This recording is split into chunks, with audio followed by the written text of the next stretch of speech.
thrilling story as well. When you talk about Bhakyanadan is a combination of two words, that is Bhakyam plus Nathan. What is Bhakyam? Bhakyam we translate blessed into Bhakyam. Nathan is man, so your father is a blessed man. And take heart and rejoice in the Lord, because you come from a wonderful family. Bhakyanadan's family is a family, that blessed family.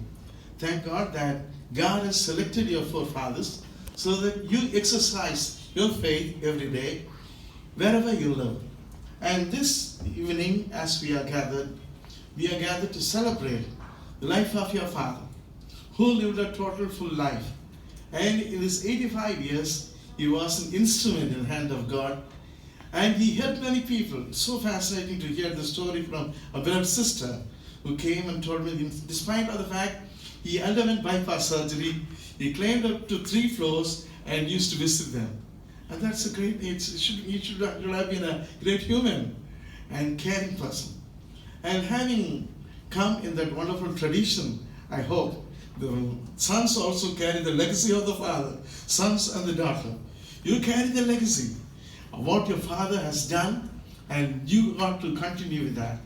And today, as we remember his life, as we thank God for the wonderful life that he led, and we know that he suffered a bit at the end of his life, still God gave him courage to meet every eventualities and every pain, and God numbed his pain, granted his grace and strength to overcome every anxious moments. And now we believe and we trust that he is in the presence of God. And today, just I want to share with you a few things, the merits of a Christian. What is a merit? What is so good about being a Christian? I am called to be a Christian. Then what is a merit?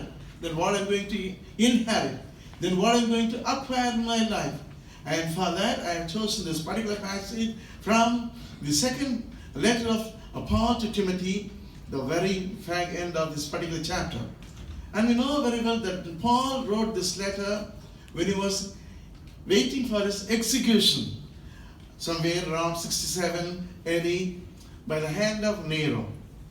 And as he was waiting for his execution, he wrote his last letter to his adopted son Timothy.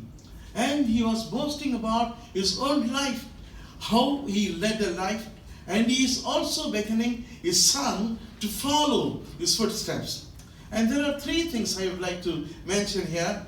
The 3 things are, the first thing is, a Christian is called to be an athlete. You are running a race. Second thing is, you are called to fight a fight. You are called to have a fight. And third thing is, if you are successful in that, you will be receiving a diadem. And that's what Paul is saying. And Christian life is not something a gay walk or happy walk. Christian life is very much conditioned by the precepts and the teachings of Jesus Christ.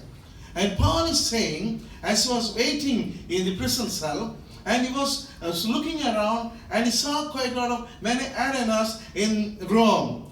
And in that arena, the many athletes are participating in many athletic events. And out of those, we know that people participate in running race, and also many kind of wars and bouts. And all these things he saw, wrestling. And having seen, he compared everything with the Christian life. And therefore he said that if you want to be a soldier, then you need to be disciplined. A disciplined life. In the same manner, Paul is saying, I have fought a good fight. That means I have led a life of a warrior.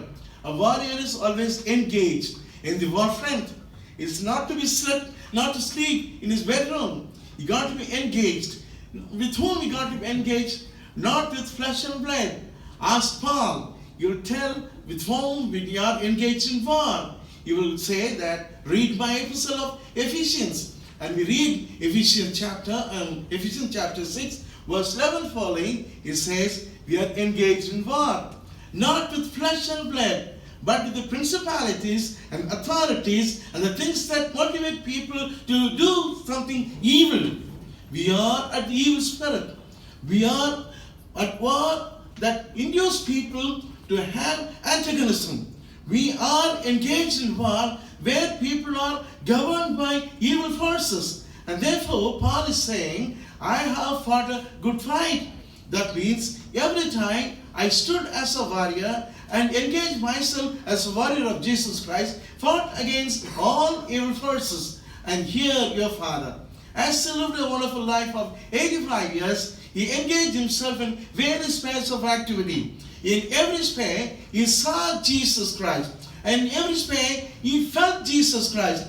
When his elder son talked about that when he goes out, he sees somebody and brings him in. And that's one more time that he extended the arms of Jesus Christ, the needy and those who are downtrodden.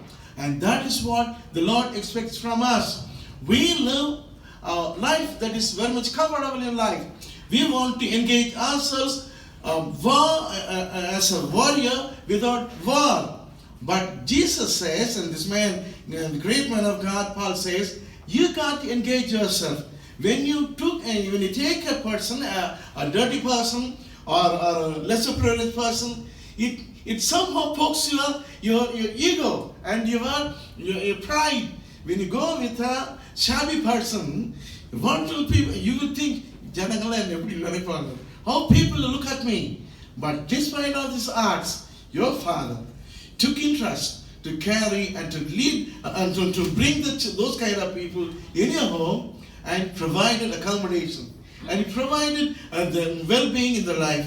And that's why we say that every time we fight against this kind of arts, how people may think me if I go along with somebody who is not well dressed. Okay, these are all things that we always ponder on. But your father excelled in all these things. And this is a pattern. And that's why I say that he was a warrior. He overcame all these things and he lived